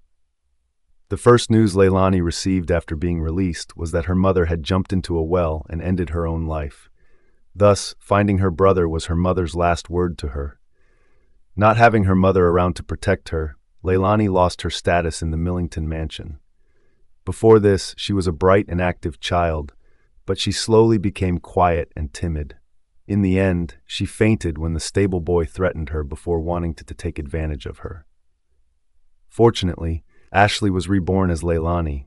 She would take revenge for the body's original owner. She would wash away her late mother's grievances. She would find her missing brother. She would make them pay for everything they did to her. Leylani followed Dahlia all the way to her grandmother's residence. Stepping inside, she saw her grandmother, who had a noble status in the family. Her grandmother was dressed elegantly. Despite her old age, her hair was neat, which made her look like she was in high spirits. By just sitting there, she exuded an air of majesty. A middle-aged man sat next to her. He was none other than Sebastian. He served in the military for most of his life, and his face was weather-beaten. His entire aura was domineering, proving that he was a general in the army. However, he was just scum in Leylani's eyes. On the opposite side of Sebastian sat Patricia, whereas Nicole, who arrived home way earlier than Leylani in a carriage, sat next to Patricia. Patricia and Nicole were both dressed elegantly, making them look much better than Leylani, who was dressed like a servant. Leylani's heart was overwhelmed with hatred when she saw Patricia. Patricia could act smug for now, but one day, Leylani would surely put her behind bars. The delicate woman sitting next to Sebastian was his second concubine, Rebecca Aiken. Although Rebecca was no longer young, she was excellent at maintaining her appearance and looked rather alluring. Like a femme fatale, she sat in her seat with her body slightly tilting toward Sebastian's arms. With every gaze she raised, she would be exuding her extreme feminine charms. Rebecca had spent many years with Sebastian, but she bore him no son. She had a daughter, who ranked third among his children, and her daughter was now studying medicine away from home. Sitting next to Rebecca was a pair of mother and daughter who maintained a low profile within the family. They were Evelyn Zellweger, Sebastian's third concubine, and her daughter. From Leylani's memories, Evelyn and her daughter were the most gentle among the family. Evelyn was kind, and her daughter was knowledgeable. She liked them. After taking in everyone else in the room, Leylani was about to greet them. Right then, Sebastian picked a cup of steaming hot tea and smashed it next to her. "Bastard! How dare you cause so much trouble for the Millington family after spending a day outside? Why aren't you kneeling to admit your mistake?"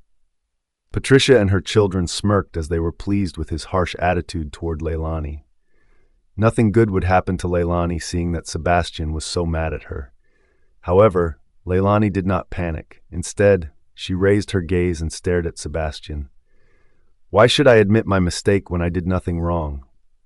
Sebastian did not expect her to be so thick-skinned. "How dare you deny it? You've committed a crime of having an affair with another man, destroying your own reputation and losing the face of the general's mansion. For the sake of your father, I let you go. That's because I'm generous. Now that I've returned to the mansion, I have to punish you in accordance with the domestic law. Kneel down." She would be punished as soon as she opened her mouth. What a joke. Leylani ignored him and turned to salute Madame Millington. "Greetings, Grandma." Madame Millington raised her eyebrows and was a little surprised.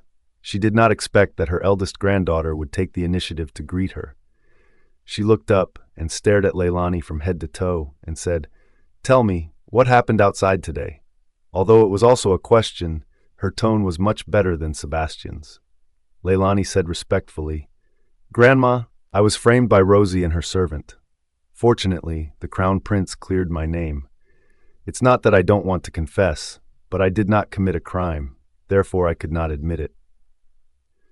Although Madame Millington had not cared about the affairs of the family much, she had always been upright in life and had never looked down on Leylani. At present, in this family, the only person she could rely on was Madame Millington. Therefore, she must tell the truth and win Madame Millington's trust. She continued calmly, "I understand my father's anger and felt that I had lied and was unwilling to admit it. But Nicole was also present when the incident happened. I think you must have heard what the Crown Prince said. She can testify for me." Hearing this, everyone in the room looked at Nicole. Nicole did not want to testify for her sister, but she had to say, "She's right." The corner of Leylani's lips curved into a smile. She continued, "Father punished me to kneel. I can obey his orders out of filial piety. But has Father ever thought that my kneeling would ruin the reputation of the Millington family? His Highness had proved my innocence personally, but I had to kneel at home because of it. If this news is spread out, can Father bear the crime of the Millington family ignoring the Crown Prince?" Sebastian's face changed and he was speechless. "I'm the legitimate daughter of the Millington family. Even Father doesn't want to admit it. It's a matter of bloodline. The Millington family and I share the same honor. If I'm accused of having an affair with another man, how can the Millington family be spared? Especially Nicole. She's the genius of the Millington family. If she's ruined because of me, wouldn't she suffer more losses than gains?" Her argument completely made Sebastian speechless. Standing aside, Patricia could not help sinking her eyes and looked at Leylani sharply. When did this girl become so sharp-tongued? Madame Millington was in a high position. It was rare for her to look at her eldest granddaughter with a serious look. She was sure of her identity in her heart. Sebastian came back to his senses and said, "Even if you did not have an affair with anyone, the rumors outside are very strong. Tomorrow, when I go to court, I don't know how I will be laughed at by the officials. Trapped in an embarrassing situation as a father, isn't it your dereliction of duty as a daughter?" Patricia hurried to make up for it. "You are right. She has caused trouble for you. Therefore, you should be punished for it. Don't worry, Sebastian. Leave it to me. I will definitely discipline her strictly. I will never let her go out half a step and make trouble for you." Patricia convicted Leylani with a few vague sentences and even grounded her. She openly bullied her. Leylani smiled coldly and said, "Father, don't worry, I'm innocent." The Crown Prince admitted it himself. No matter how powerful the outside words are, if the civil and military officials in the whole court doubt my innocence, they are questioning the Crown Prince. They would not dare not offend him like this. Sebastian paused. It seemed to make sense. Therefore, he did not say anything more. Leylani added, "Anyway, I did not lose my virginity. I was framed. Your Highness has already cleared my name. If anyone wants to punish me with the crime of losing my virginity, it's better for them to reason with the Crown Prince first." With the Crown Prince's immunity privileges for her, Sebastian could not do anything about it. He could only say, "In this case, this matter is over. You should pay more attention in the future and don't make the same mistake as you did today again." He was willing to admit it, but Theodore and Amber were unwilling to let go of Leylani. Thinking of the humiliation she had suffered at the door, Amber could not bear it. "Dad, we can't let her go like this. Even if she did not lose her virginity today, who knows if she would do it in the future?" "Dad, you must teach her a lesson." Theodore agreed. "You should punish her to reflect on her mistakes, or lock her up in the woodshed. You have to let her remember this lesson, so that she will not do it again." Leylani looked at them and said, "As my younger brothers and sisters, don't you know my character? I won't have an affair with anyone. This time, I was framed. As my family, you don't want to seek justice for me, but always want to use outsiders to trample on me. Is it true that, as what the outsiders said, stepfamily are not relatives? You have already excluded me, haven't you?" As soon as she said that, Theodore and his sister did not dare to say another word. Patricia was also frightened by her, as if she was sitting on pins and needles. Although she was vicious to Leylani, it was just a private affair. On the surface, she was considerate and doted on her stepdaughter as if she were her own daughter. She was afraid that someone would tear off her hypocritical face, not to mention that she was in front of Madame Millington today. She quickly tried to make up for it with a smile and said, "Leylani, you're wrong. I treat you all equally, and both Theodore and Amber treat you as their elder sister." "Why would you say that?" "Hey!" Rebecca, who sat beside Sebastian, chuckled. She pointed at Leylani's tattered clothes and said, "If you really treat them equally, why are your children dressed in such expensive clothes, yet your stepdaughter is dressed so shabbily?" As the second wife, Rebecca was just like Patricia, who used to be the second wife. She hated and coveted the first wife the most. It had been a long time since the two of them had been in a bad relationship. It was rare to have a chance to trample on Patricia. Of course, Rebecca would not let it go. Although her family could not be compared with Patricia, with Sebastian's current love, it was enough for her to challenge Patricia. Patricia was extremely dissatisfied. What right did Rebecca have? How dare she be so rude to her? However, Madame Millington and Sebastian were there. She could not lose her dignity as the first wife. She could only try to explain as dignified as possible. "Rebecca, you had misunderstood me.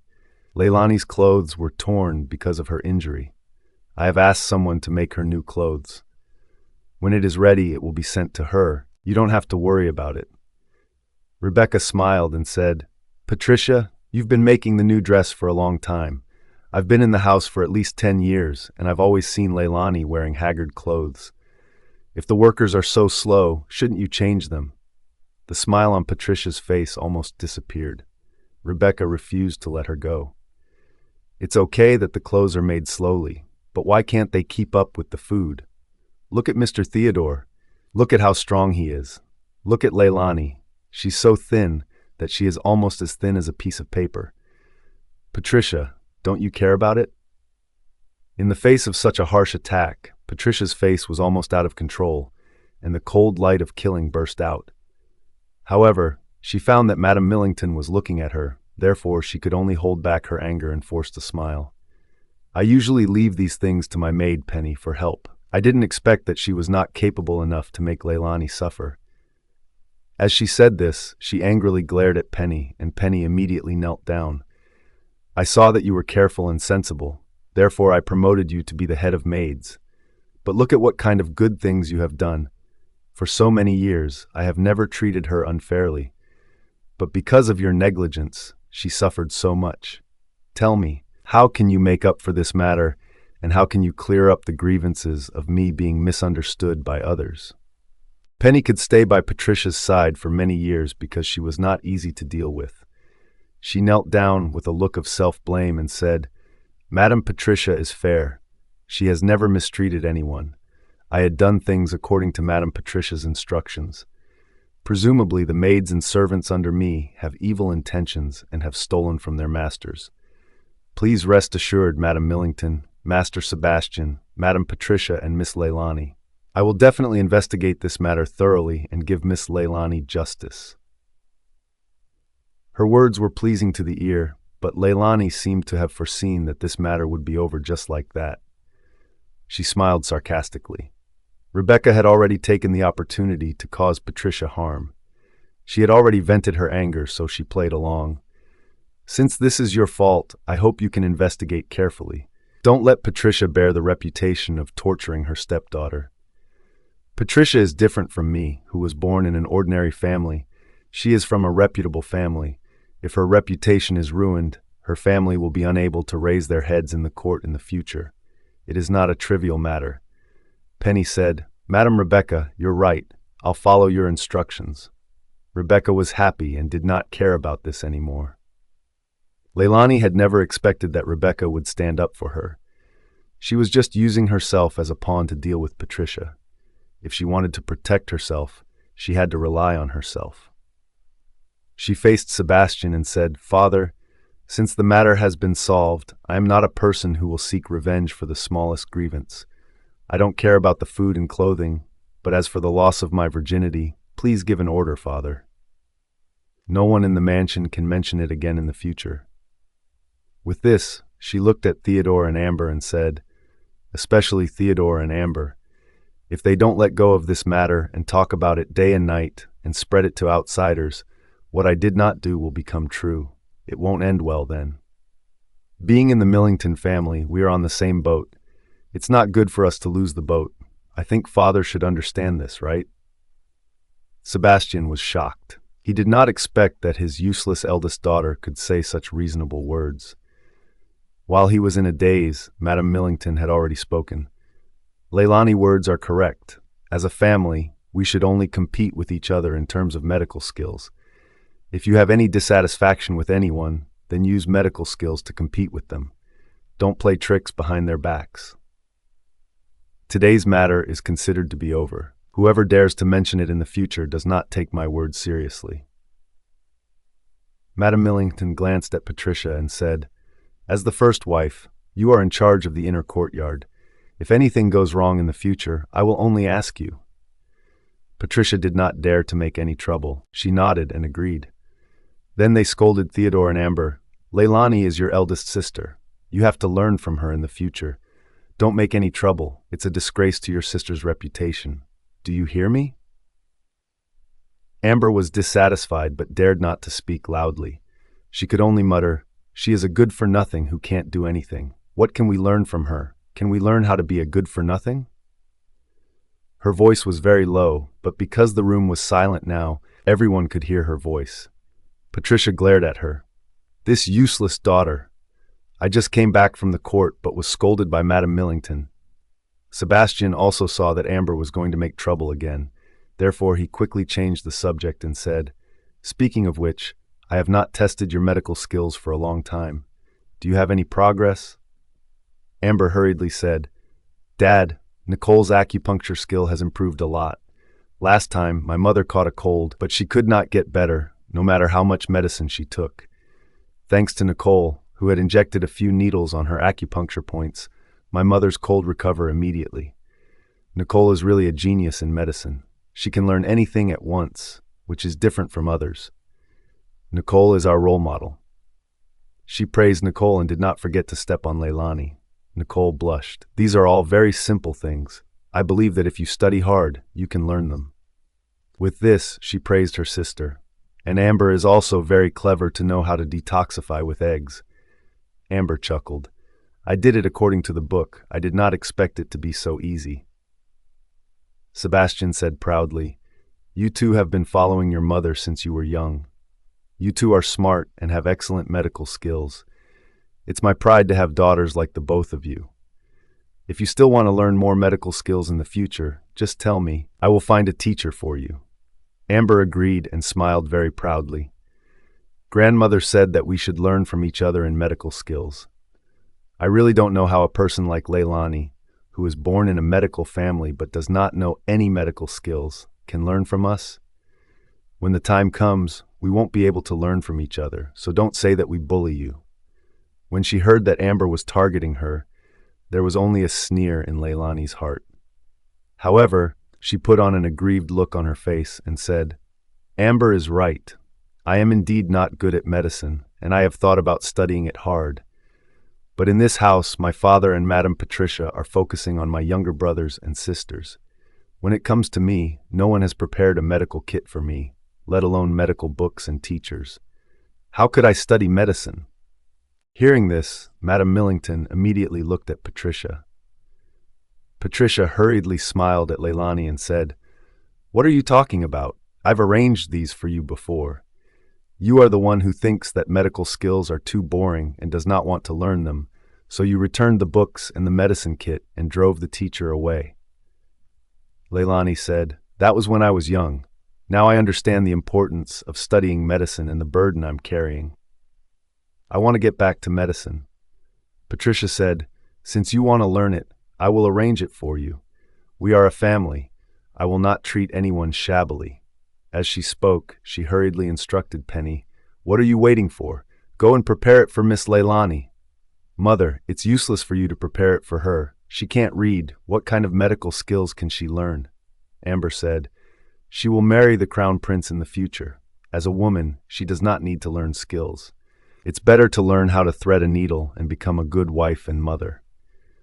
With this, she seemed to have thought of something and said with a smile, But it is said the crown prince wants to marry the princess of the Qi kingdom. Presumably, the position of crown princess is also a princess.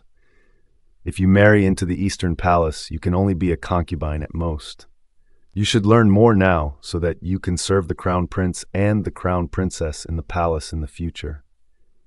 Amber's words made the faces of many people in the room change. The main reason why Leylani had managed to keep her life in the Millington family all these years was because she was the crown princess. If the crown princess was replaced, she would lose her protection. It would be easy for Patricia to kill her. Thinking of this, the eyes of Patricia were full of malice. She had finally waited for this day. Sebastian, who was listening, shook his head in disappointment. Her eldest daughter was useless. The engagement with the crown prince could only bring honor to his ancestors. But what about now? What a good-for-nothing.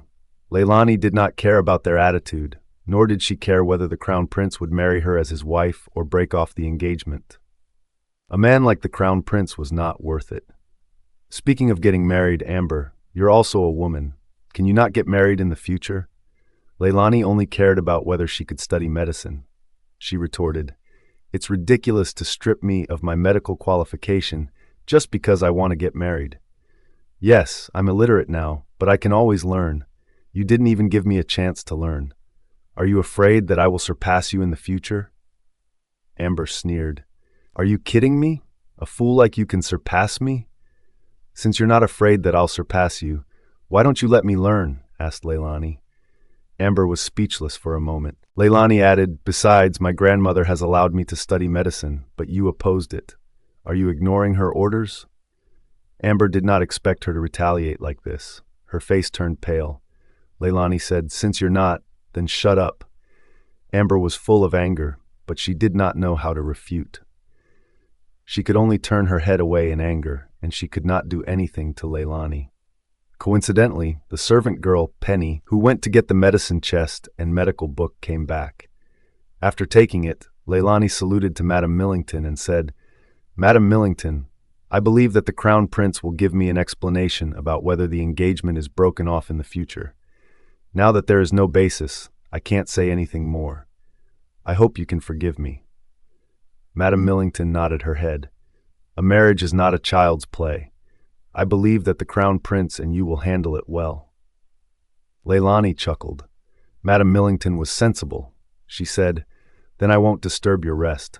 In the matter of studying medicine, I'm left behind too much and I need to work harder. Madame Millington was deeply gratified by her good attitude.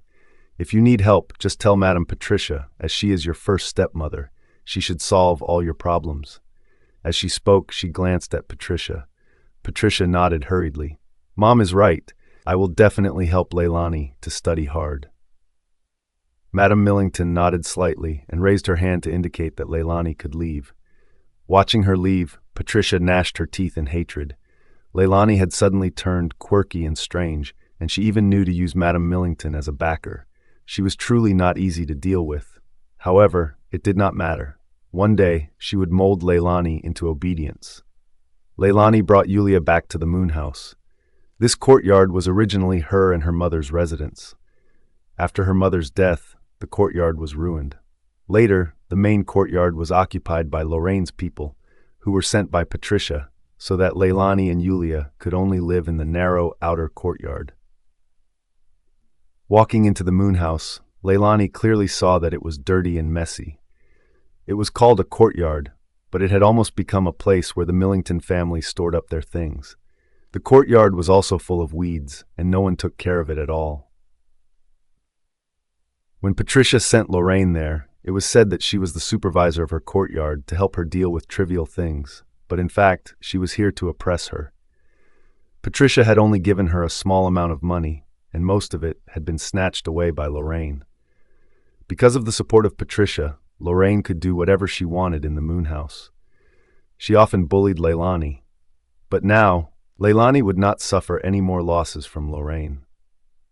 When Leylani returned to the room with Yulia, she saw a broken bronze mirror. She had been there for so long, but she had never seen the original owner. Out of curiosity, she walked to the mirror and looked at herself. She was surprised. I didn't expect his face to be so beautiful that it could topple states and cities. Her willow leaf-like eyebrows, clear eyes, and cherry-like small mouth were on the face of a goose egg. Suddenly, they were like bright pearls shining brightly. The original owner's skin was very fair, like ice and jade. With a slight smile in her clear eyes, she had unparalleled beauty, as if everything in the world had lost its color. Her appearance was so vivid that it was even more beautiful than her original appearance in modern times. The Crown Prince did not love such a beauty and even despised her. He must be out of his mind. After scolding the Crown Prince in her heart, Leylani put away her thoughts and began to read the medical books and medicine kit she brought back. She was not sure what other tricks Patricia would use behind her back. Therefore, she hid the medical book first and then carefully opened the medicine kit. There were all kinds of pills and powders in the medicine bottle. She looked at them and found that there were original materials for making anesthetic medicine. God is helping me. There was no distinction between medicine and poison. In modern times, she had learned how to make poison when learning traditional Chinese medicine. It was a piece of cake for her to make anesthetic medicine. When she finished making the medicine, it was dark outside. She put away the anesthetic medicine and calmed down. With a weapon, she was not afraid of being targeted by others. She was now eager to see who would provoke her and let her try the drug effect. The heavens were helping her. In an instant, someone came looking for death in front of Leylani. After a night's sleep, Yulia came in with a basin of old clothes. She frowned in confusion. Where did this come from? She remembered that she did not have these old clothes. Yulia's expression was not very good. This were sent here by Penny, Madame Patricia's servant. She said that the new clothes have not been prepared yet. She asked you to wear these clothes first. As she said this, Yulia felt extremely angry. How can this be? Madame Patricia obviously does not want to make clothes for you. It's obvious that these clothes are from Miss Nicole and Miss Amber. It's too much. I'm going to tell Madame Millington. There's no rush, Leylani said. Take these clothes away and burn them. Yulia was surprised. Burn them? Then what are you going to wear, miss? Our clothes are too thin now. It's not enough for autumn and winter. Leylani said, I can wear the clothes left by my mother. I don't care about this kind of clothes for beggars, Yulia said, but all the clothes left by Madame Giselle are in the hands of Lorraine. Then take it back from her, said Leylani. Her words were light, but it scared Yulia a lot. Lorraine was a terrifying existence in the Moon House. Usually, Nicole and Amber would not even dare to mention her. Yet she was actually going to face Lorraine? What on earth had Miss Leylani gone through? How did she become so brave? While Yulia was still in a daze, Leylani returned to her room. She took out the chicken leg that she had left behind last night and sprinkled away the laxatives that she ordered Yulia to buy the day before. She wrapped it with paper, and there were pieces of silver in it. Then she asked Yulia to look for Lorraine. Before she reached the courtyard, she heard the voice of Lorraine. I heard that the little bitch in the courtyard was defiled. The crown prince does not want her anymore. Oh, the final guarantee is gone. I'd like to see if she can live in this family in the future. Miss Leylani has not been defiled, and Madame Millington had also ordered that people in the mansion are not allowed to gossip. A faint voice retorted softly. The person who spoke was Rachel, a subordinate of Lorraine, but she was much more kind-hearted than Lorraine. She was the wife of a criminal official, and she was sent to the general's mansion as a servant. Because she could read, she could write letters. Therefore, Lorraine kept her by her side and used her to write letters to her son. Ever since Rachel entered the courtyard, she had never bullied Leylani. She was humble and polite, and there was always some respect in her heart for Leylani. At this moment, when Lorraine saw that Rachel dared to speak up for Leylani, her bell-like eyes shot toward her like knives. Rachel was so scared that she trembled and quickly lowered her head. No matter what that butch looks like, she'll forever be a piece of trash stepped on by me in the Moon House. If you dare to speak up for her again in the future, I'll pull out your tongue, Lorraine threatened. Rachel trembled and did not dare to speak. Lorraine snorted, and in the blink of an eye, she saw Leylani not far away. She snorted and said, I have not went to find you yet, but you came to find me yourself. You're quite filial. Did you get more money when you went out yesterday? Hurry and give it to me. Who do you think you are? Why should I be filial to you? Leylani asked. Lorraine had never been treated in such a manner before, and her anger rose in an instant. You little butch, how dare you talk to me like that? Are you itching for a beating? As she spoke, Lorraine led her group of female thugs toward Leylani aggressively. What are you doing? Leylani stepped back and subconsciously protected her abdomen. Lorraine's eyes were vicious. She immediately confirmed that she must have hidden something in her abdomen. You really have money. Take it out. As she spoke, she started to snatch it. No, this is the only money I have. If I give it to you, Yulia and I will be left with nothing. Then go ahead and be left with nothing. Lorraine kicked her to the ground and sat on top of her, looking for the hidden tails of silver and chicken legs. How dare you hide such delicious food? If I had not found it myself, how long do you plan on hiding it from me? Seeing the delicious chicken legs, Lorraine let go of her and immediately took a bite. Being suppressed by her, Leylani was unable to resist. She choked and said, You took the money and ate the chicken leg. Can you give my mother's clothes to me? My clothes are thin and worn and I can't go through the winter. If I die this winter, Grandma won't let you go. Don't use Madame Millington to suppress me. Do you really think you're important to Madame Millington? There are so many children and grandchildren in the Millington family. If you and useless trash die, Madame Millington might be happy. Lorraine snorted disapprovingly and got up to leave. Rachel stood by the side. Although she was afraid, it was pitiful to think that Miss Leylani, who was still in her youth, died in the autumn or winter. Therefore, she plucked up the courage and said to Lorraine, Although the rest of the Millington grandchildren are excellent, Madame Millington has never paid attention to achievements. She loves every descendant very much. If something really happens to Miss Leylani, I don't think we will have a good ending. You're the only one who's afraid of trouble. Lorraine slapped Rachel in annoyance. Rachel burst into tears in an instant. Although Lorraine was ruthless, Rachel's words did agitate her. No matter how humble Leylani was, she was still a member of the Millington family. At present, Madame Patricia did not dare to kill her. If she froze to death, she would have no way to live. Therefore, she said to Rachel grumpily, "Since you want to help her so much, then go and bring out her mother's tattered box of clothes. I just think that the box is a hindrance, therefore it's good for her to take it back." With this, she wiped her mouth and said, "We have money. Let's gamble." After that, she looked at Rachel coldly and said, "Stay in the mansion and help everyone to wash clothes and cook." Rachel did not dare to disobey and could only agree respectfully. After they left, Rachel went to help Leylani up. "Miss Leylani, are you all right? Lorraine has always been like this. Don't worry. Next time, hide the money carefully so that she can't find it." The corners of Leylani's lips curled into a faint smile. "Thank you for your reminder." Rachel sighed and said, "I did not do anything for you. Miss, please wait here for a while. I'll help you take Madame Giselle's suitcase out." After she finished speaking, she turned around and was about to leave, but she heard the wailing of Lorraine coming from afar. "Hey, why is my stomach suddenly hurting? Ouch, it hurts so much that I'm going to die. No, I'm not going to play cards and gamble anymore. I have to go to the toilet first." Upon hearing this, Leylani smiled proudly. "Look, isn't retribution coming?